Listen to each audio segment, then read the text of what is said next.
याद ना हो तो बता दूं, कनिष्क कुमार साहू की लिखी हुई ये बुक आप सुन रहे हैं पॉकेट एफएम पर। मैं हूँ आरजे श्रेया आपके साथ और इस बुक का टाइटल है कॉफी, फ्रेंडशिप एंड लव। इन तीनों के जिक्र में कहाँ प्यार किस तरह किस करवट पर जाएगा ये आपको पता चल पाएगा। लेकिन इससे पहले कि हम इस कहानी की शुरुआत करें, मैं आपसे रिक्वेस्ट करना चाहती हूँ कि मेरे चैनल को जरूर सब्सक्राइब कर लीजिएगा। कॉफी, फ्रेंडशिप एंड लव को सब्सक्राइब कीजिएगा ताकि माय पॉकेट सेक्शन में आपको इसके सारे अपडेट मिलते रहें और वो एपिसोड जो आगे लेकर जाएंगे इस कहानी को, उसे आपको ढूंढना नहीं पड़े, वो सीधे माय पॉकेट सेक्शन में आपको इजीली मिल जाए। इसीलिए सब्सक्राइब करना बहुत जरूरी है।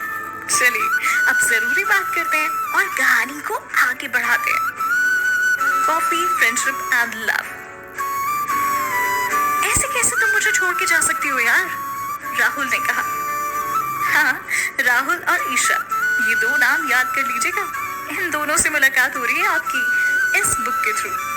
राहुल बहुत टेंशन में था। उसने ये सवाल पूछा क्योंकि ईशा कहीं जाने के लिए अपना बैग पैक कर रही थी और वो राहुल से बात नहीं कर रही थी।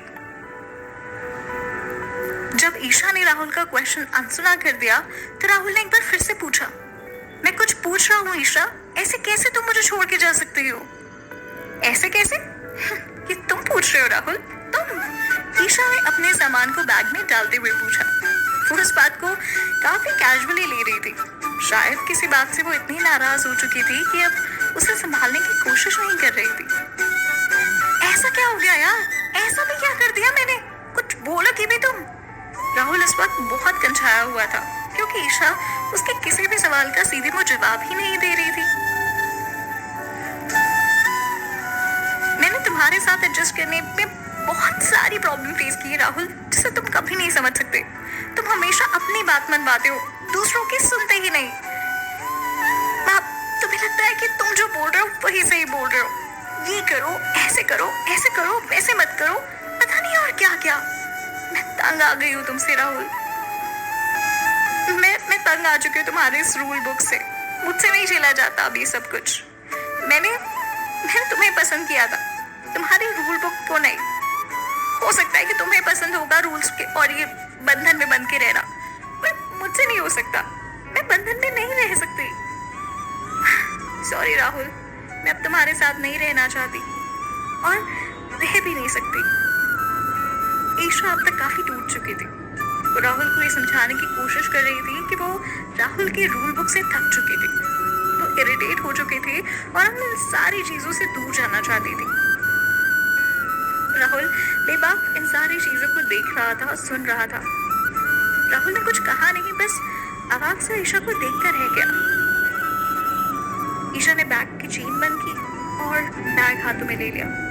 उसने कहा, मैं जा रही हूँ, तुम्हें कुछ कहना है? राहुल ने उसे एकटक देखा और कहा, मत जाओ प्लीज ईशा, प्लीज मुझे छोड़ के मत जाओ। रिलेशनशिप में एक दूसरे के साथ थोड़ा तो एडजस्ट करना ही पड़ता है यार, ये सब करते हैं। मैं भी कोशिश करूंगा, मैं वादा करता हूँ। ईशा ने लंबी सी सांस ली और कहा, अब मैं और एडजस्ट नहीं कर सकती Rahul, I am done. Rahul समझ चुका था कि इस बार ईशा नहीं मानने वाली। उसने फिर से वही सवाल पूछा, पर अभी तुम जाओगी कहाँ? कोई और तो नहीं आ गया तुम्हारी लाइफ में? यही तो रीजन नहीं है तुम्हारे जाने का। राहुल इस बात से नर्वस था कि क्या इनकी लाइफ में किसी थर्ड पर्सन की एंट्री हो चुकी है और वो सवाल का जवाब जानना चाहता था। वो ईशा को टकटकी लगाए देख रहा था और शायद अपने सवाल के जवाब की तलाश कर रहा था। ईशा ने बैग पटका और उसे जोर से चिल्लाकर कहा, यही सब कारण है तुम्हें छोड़ने का। ट्रस्ट नाम की चीज ही नहीं है तुम्हारे पास। ये तो एक कारण हुआ, ऐसी बहुत सारी बातें राहुल, मैं नहीं समझा सकती तुम्हें। और हाँ, मैं तुम्हें बता दूं, मैं अभी अपने घर जा रही हूँ मुंबई। ब्रांच मैनेजर को मैंने छुट्टी के लिए एप्लीकेशन दे दी है। मुझे 1 हफ्ते की छुट्टी मिल गई है और बहुत दिन हो गए मैं मम्मी पापा से मिली नहीं हूँ, तो जा रही हूँ उनके पास। राहुल को थोड़ी तसल्ली तो थी इस बात की कि उनकी लाइफ में किसी थर्ड पर्सन की एंट्री नहीं हुई, और इस बात की भी तसल्ली थी कि ईशा अपने पेरेंट्स के पास रहेगी तो वो सेफ रहेगी। राहुल थोड़ा रिलैक्स था और उसने पूछा, और फिर वापस आने के बाद फिर कहाँ रहोगी? ईशा 2 मिनट के लिए सोची और उसने कहा, तब तक पीजी ढूंढ लूंगी, टाइम मिल जाएगा थोड़ा और। प्लीज यार ईशा, मैं मानता हूँ मुझसे गलती हुई होगी, तुम्हारा नाराज होना भी स्वाभाविक है, लेकिन ऐसे मत करो यार। तुम चाहो तो घर जाकर आ जाओ, तो मेरी लाइफ से मत जाओ प्लीज। तुम इस बारे में सोच कर तो देखो ईशा। राहुल काफी नर्वस था। वो नहीं चाहता था कि ईशा उसकी लाइफ से दूर जाए। उसे मनाने की कोशिश भी की, लेकिन ईशा नहीं मानी। राहुल, तुम प्लीज मेरा टाइम वेस्ट मत करो। तुम जानते हो इस बार मैं नहीं रुकूंगी। ईशा इस बार अपने डिसीजन पर बिल्कुल अड़ग सी नजर आ रही थी। राहुल ने थोड़ा सा इमोशनल होकर कहा, मेरे बिना रह लोगी? ईशा ने 2 मिनट के लिए सोचा और कहा, शुरुआत में थोड़ी मुश्किल होगी पर बाद में सब ठीक हो जाएगा। शायद रह लूंगी मैं तुम्हारे बिना। ईशा उदासी हो चुकी थी और उसने उसका गला भराया था ये कहते हुए, पर उसे पता था कि अब चीजें हाथ से बाहर हो चुकी हैं और शायद अब कुछ ठीक नहीं हो सकता। ये कहकर ईशा चुप हो गई और राहुल ने कहा, ओह ऐसा, अच्छा चलो मैं तुम्हें रेलवे स्टेशन तक ले चलता हूँ, अभी तुम्हें टैक्सी भी नहीं मिलेगी। ये कहते हुए राहुल ने सोचा कि कुछ दिनों बाद सब कुछ ठीक हो जाएगा। उसने ईशा के हाथ से बैग लेने के लिए अपना हाथ आगे बढ़ाया, पर ईशा ने कहा, इसकी कोई ज़रूरत नहीं है राहुल, मैंने टैक्सी या ऑटो बुला लिया है और शायद वो नीचे ही होगा, और अगर नहीं भी आएगा तो मैं बुला लूँगी, तुम्हें मेरी चिंता करने की कोई ज़रूरत नहीं है। ईशा रुआसी थी, लेकिन somehow वो एक्ट इस तरह कर रही थी जिससे उसे कोई फर्क नहीं पड़ता। 2 कदम वो आगे बढ़ी थी कि उसने ये सोचा, कहीं राहुल उस पर शक तो नहीं कर रहा, और इस बात को उसने पूछ भी लिया, शक कर रहे हो मुझ पर? हाँ बताओ राहुल, शक कर रहे हो मुझ पर?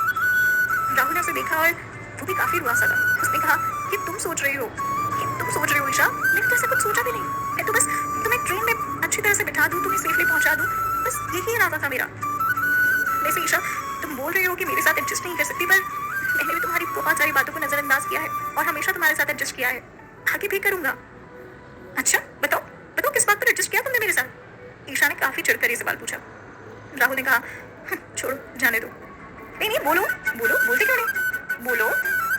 ठीक है, नहीं बोला है तो मैं निकल रही हूँ। इस वक्त ईशा काफी नाराज हो चुकी थी और उसे ये लग रहा था कि अब तो काउंटर क्वेश्चन भी आ गया। अच्छा, राहुल ने सोचा इस बात का जवाब दे ही दिया और उसने इस बात का जवाब भी दिया। उसने कहा, तुम सच में जा रही हो? एक गुप्ता हक भी नहीं दोगी? राहुल ने अपने दोनों हाथ आगे बढ़ाए और ईशा को अपने पास लाने की कोशिश की। ईशा 2 मिनट के लिए तो बहक गई थी, लेकिन उसे वापस याद आया कि वो नाराज है।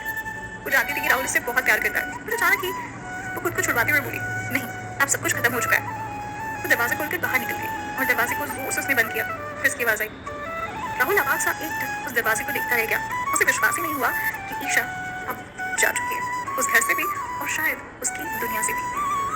ऐसा क्या हुआ था जिसकी वजह से ईशा इतनी नाराज हो गई थी? ऐसा क्या हुआ था जिसकी वजह से राहुल भी नहीं मान रहा था? और ऐसा क्या था जिसकी वजह से राहुल ईशा पर शक करता था? इन सारे सवालों का जवाब मिलेगा आपको अगले एपिसोड में। सुनते रहिए कॉफी फ्रेंडशिप एंड